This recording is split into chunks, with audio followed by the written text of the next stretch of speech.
How's it going, YouTube? Coming in today with another video, and today, guys, the video is going to be Sky Striker. Now, this is really exciting. The deck got second place, and that's something that really made me happy because, you know, I played the deck for so long, and if I can bring it to an event or two and really perform, that'd be a great time. Tonight, we were on stream, and if you haven't already followed that, look down below in the description. It was a ton of fun, won a lot of games. Some were a little awkward, but it's still just getting back into using the deck again and figuring out what's going to work, what's not going to work, what kind of changes we have to make. So today we will be talking about Ryan Yu's list. We're going to be talking about a comparison for a couple of years back to where we are now, where the deck could be going, some sequencing conversations, and then I'll be showing you a gameplay straight from tonight's stream. So I do hope that you enjoyed that as well. If you haven't already checked out my sponsors over on Imperium Duelist, Dragonshield, Gem, Cloud, RAW, or Grimoire, check them all out down below in the description. They really do help me because that's something where a lot of this just goes back into the channel and it lets me get better gear, better equipment to make better content. So I do hope that you all enjoy those companies and you all actually find things that you enjoy, and then directly will also be helping the channel. I do appreciate each and every one of you. I do want to give you all a quick story before we get into the video. So I was at Niagara Falls over the weekend.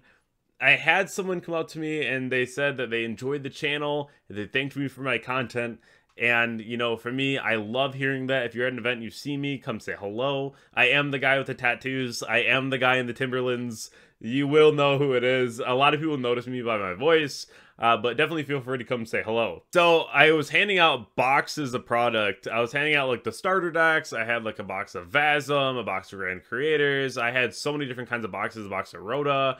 I had a Rarity Collection 2, some tins. I was just handing out product.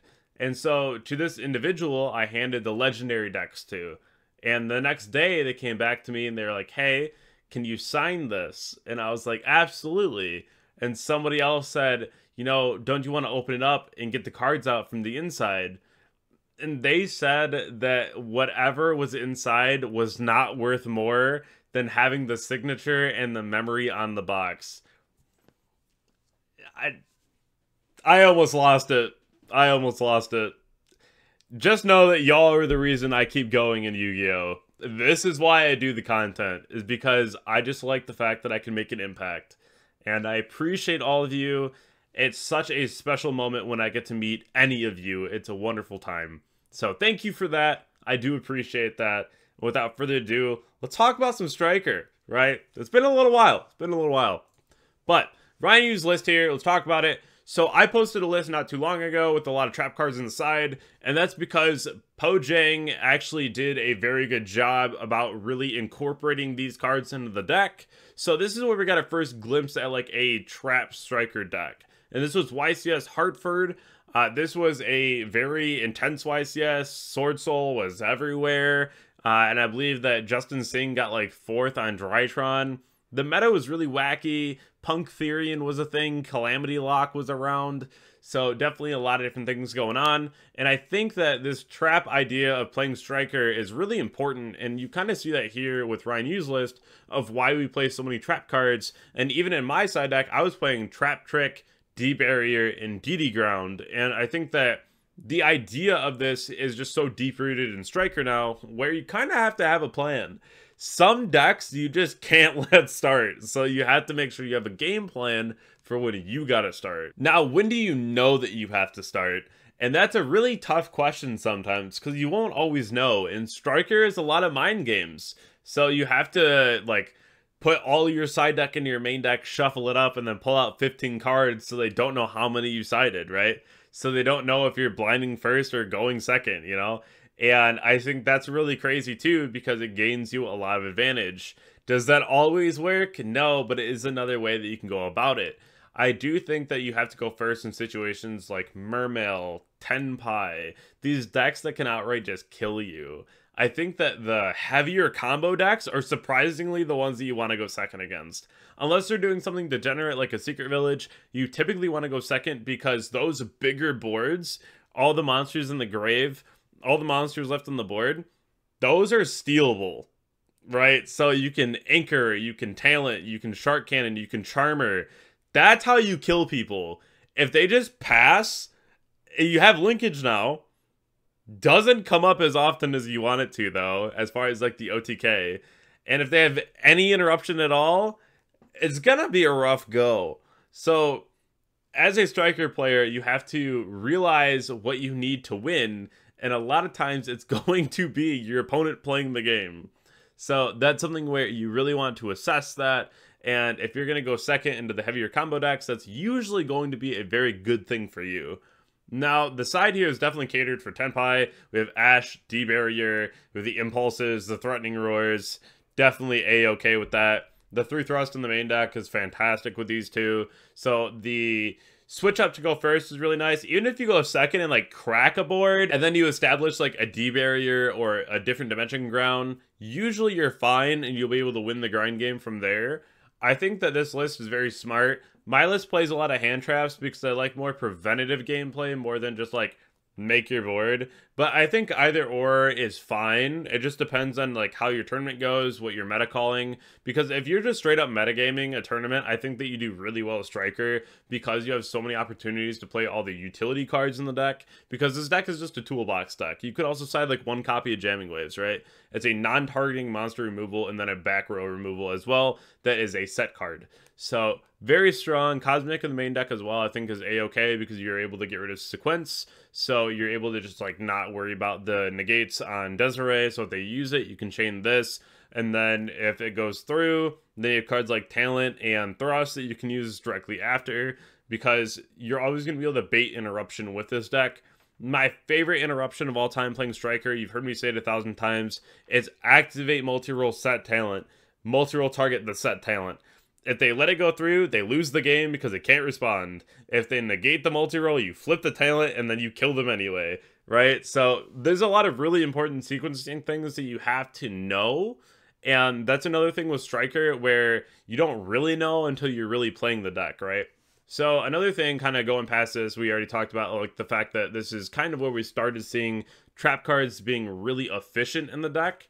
But the other thing about Striker right now, if you tell someone to go first, if you're playing a card like Dark Ruler, they're not going to play around it. Because if you tell them to start and it's blind, they're going to think you're on Tenpai and you're just going to kill them. And you don't necessarily always have to play Dark Ruler in a deck like this. It's not always correct, but it could be.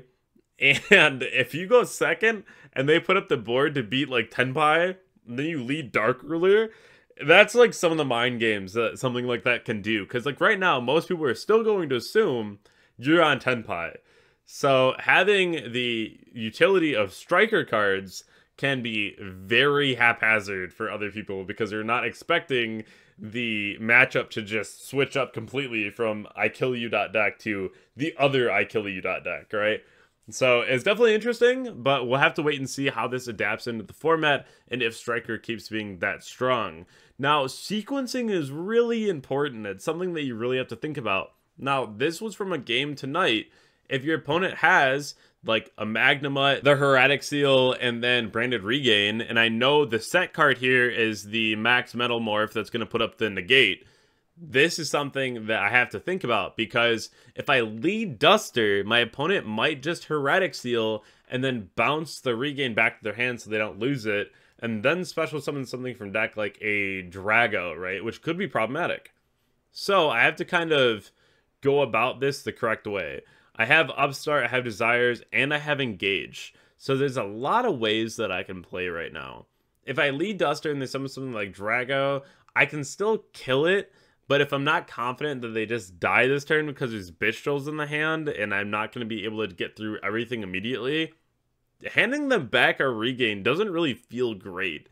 So the way that I went about it was Burner, target the Heretic Seal, summon something from deck. It was just a Baldrake at that point. Then I Duster, force out the Max Metal Morph. They treat the Baldrake to summon out the Red Eyes. The Regain's gone. The Heretic Seal is already interacted with, and being able to go Duster and then chain linkage to get rid of the Duster and then summon out like a Hayate, really strong considering the rest of my hand is Upstart, Desires, Engage, right? So very powerful. And there's multiple ways that you can interact with the board. So I think that's really important when it comes to deciding how you want to play through a board, because it can make or break the game. If you play it wrong, even by one card in Striker, you'll just lose. So this hand's broken, especially in this situation, but really do think about how you sequence your cards. All right, so I'm just going to go ahead and let this one run through. This was definitely an interesting matchup. My hand was okay, and I'm playing against the Snake Eyes as a Mina deck, and this is something where you really have to be mindful of what your opponent's going to be doing. They did go for the Sylvia, which I was going to Imperium the Arcelago if they went for that, but they just went straight out for the Sylvia, so they wanted to make sure their play was protected, so I'm just going to hold the Imperium for my turn because there's no reason to use it here. The other thing, too, is I'm really trying to do live gameplay for you guys, because I know you guys want it in the live think tank, but it's really hard for me to do that because some of the games on DB are just so slow, and it's really hard for me to do content like that, just because of the fact that sometimes DB lags out or something or another. So I might try to do like a local stream, because we actually have a nice stream set up at locals for me to do that. So if that's something that you'd be interested in, let me know. I tried doing that before and it wasn't super popular on the channel, so that's why I haven't really done it again recently. So again, if that's something you want to see, just let me know. So here, I'm going to try to break the board the best that I can. They're going to Goddess me, and I said that on stream too. I was like, if I don't summon Rose here and they Goddess me, I'm going to be sick. And I don't really know if it would have mattered at that point too much. You call Battle, though, and you force IP into something like Goddess. And I kind of read the Goddess because they had the SP and the IP out. So the only other thing that was real was either a second SP, which isn't likely, or a Goddess. So definitely very readable. At that point, too, if I would have summoned the Rose, I would have forced out the Goddess and still been able to play. So that was definitely more of an optimal line. I'm going to choose to go first here because I think that it's going to be more beneficial to me against a deck like this to have like these cards, especially this card because it's broken. So definitely just going to take the desires into what I can.